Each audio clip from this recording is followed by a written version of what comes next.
हमारा next question है 11th के बाद 12th। कह रहा find the angle between the planes whose vector equations are vector r dot 2i plus 2j minus 3k equal to 5 and vector r dot 3i minus 3j plus 5k equal to 3। तो इस 12th question को हम लोग solve करेंगे। 12th question में यहाँ मैं लिखूँगा सबसे पहले फॉर्मूला जो इस्तेमाल करूँगा, the angle theta between the planes that is vector r dot n1 vector n1 equal to d1 and vector r dot n2 this is equal to d2 is given by cos theta is equal to mod this is n1 dot n2 upon magnitude of n1 vector magnitude of n2 vector over all mod closed given. यहाँ पर given में क्या question में, यहाँ पर given में है, देखिए यहाँ पर ये r डॉट n1 हो गया, ये r डॉट n2। तो n1 का मान गिवन में है, ये n2 का मान गिवन में, ये d1 है, ये d2 है। तो इसको मैं लिख लेता हूँ।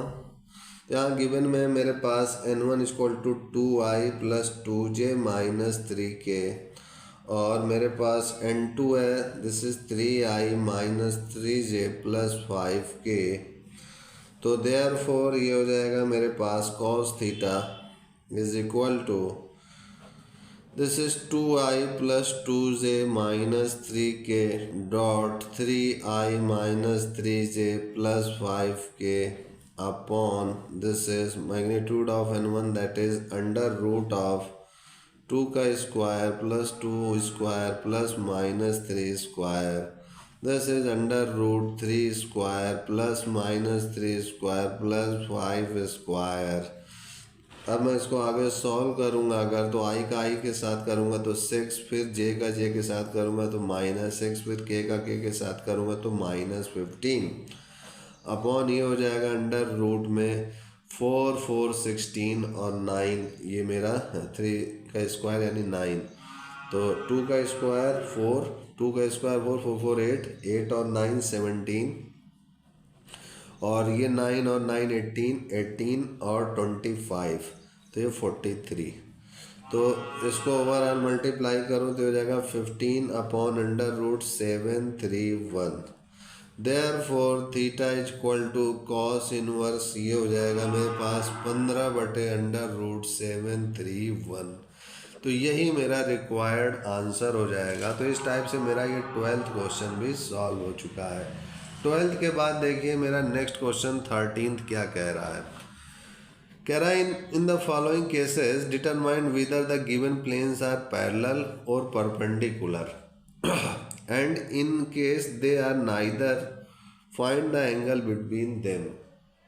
तो यहाँ पर इस क्वेश्चन में आपसे कह रहा है कि सबसे पहले तो एक प्लेन की इक्वेशन गिवन है, इनको पता कीजिए कि पैरेलल है कि परपेंडिकुलर है, और अगर ये दोनों ही ना हो तो यहाँ पर फिर एंगल बताइए कि उन दोनों के बीच का एंगल क्या होगा। तो आइए 13th क्वेश्चन का पहला पार्ट करते हैं सॉल्व।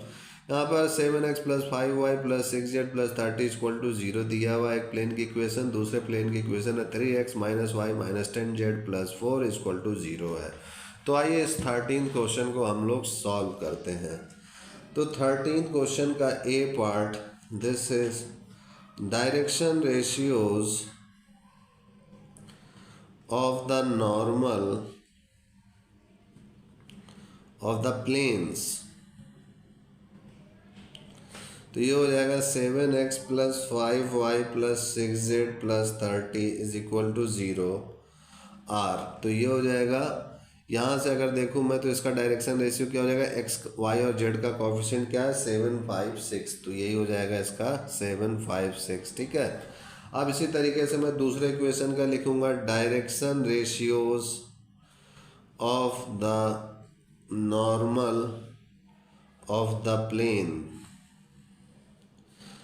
और प्लेन क्या है, this is 3x minus y minus 10z plus 4 equal to 0 r। तो क्या हो जाएगा 3 हो जाएगा, फिर यहाँ पर -1 हो जाएगा, -10 हो जाएगा। ठीक है। तो यहाँ ये मेरा हो गया। तो यहाँ लिखूँगा the plane 7x plus 5y plus 6z plus 30 equal to 0। A plane की इक्वेशन को मैंने ये इक्वेशन फर्स्ट मान लिया है, और जो दूसरा प्लेन है this is 3x minus y minus 10z plus 4 equal to 0, this is equation second. आर यहाँ लिखूंगा, ये इक्वेशन फर्स्ट और सेकंड परपेंडिकुलर कब होंगे, are perpendicular to each other if a1 a2 plus b1 b2 plus c1 c2 is equal to 0।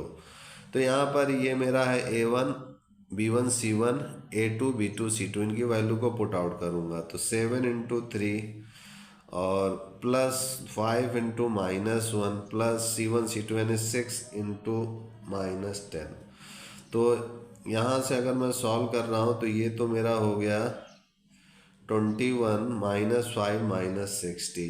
तो जाहिर सी बात है कि ये ज़ीरो के इक्वल तो नहीं आ रहा है, तो नहीं आ रहा है तो यहाँ पर मैं लिखूँगा therefore planes are not perpendicular to each other. ठीक है, अब मैं इनके पैरेलल की कंडीशन चेक करूँगा, तो पैरेलल की कंडीशन के लिए क्या चेक करूँगा, नाउ यहाँ लिखूँगा now equation first and second are parallel to each other if a1 upon a2 is equal to b1 upon b2 is equal to c1 upon c2। ठीक है, ये कंडीशन को अगर फॉलो करता है तो मैं कहूँगा पैरेलल है। तो अब a1 a2 यहाँ पर देख सकता हूँ मैं, this is a1 b1 c1 a2 b2 c2, तो 7/3 यहाँ लिख दूंगा। नेक्स्ट पेज में चलता हूँ और यहाँ मैं लिखूँगा दिस इज, एक तो आया हमारा 7/3, दूसरा आया मेरा 5 अपॉन माइनस 1, तीसरा आया 6/4। तो क्या ये सब इक्वल है, तो इक्वल नहीं है। तो यहाँ लिखूँगा therefore planes are not parallel. Planes क्या है, पैरेलल नहीं है।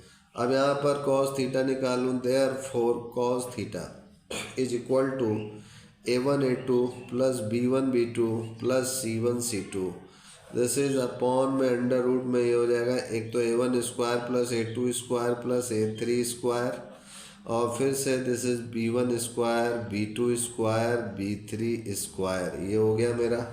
इसको सॉल्व करूँगा मैं तो हो जाएगा 7 into 3 plus 5 into minus 1 plus 6 into 4, this is upon में ये हो जाएगा a1 का स्क्वायर, दिस इज ये हो जाएगा 7 का स्क्वायर 49, 5 का स्क्वायर 25 और 6 का square 36, this is under root, और 3 का स्क्वायर हो जाएगा 9, 1 का माइनस 1 का स्क्वायर 1, और फाइनली लास्ट बच रहा है मेरे पास दिस इज c2।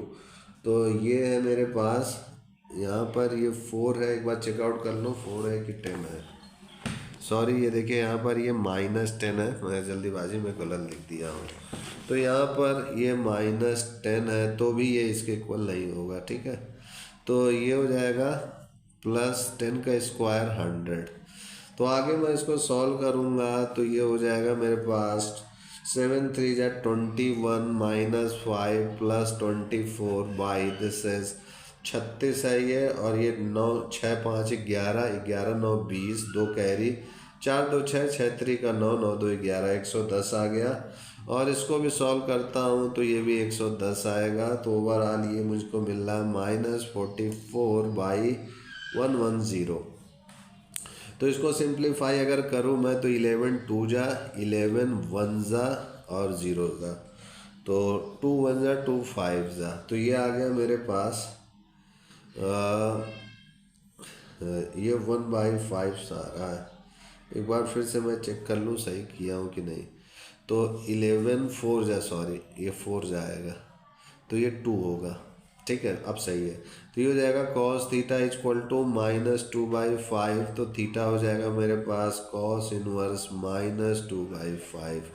तो यही मेरा रिक्वायर्ड आंसर हो जाएगा। तो इस टाइप से मेरा ये क्वेश्चन सॉल्व हो चुका है 13th का ए। अब इसी तरीके से बी सी डी ई हम लोग नेक्स्ट पार्ट में देखेंगे। आज के लिए इतना ही मित्रों, तब तक के लिए जय गुरुदेव, जय Shri Ram, and I will see you next time.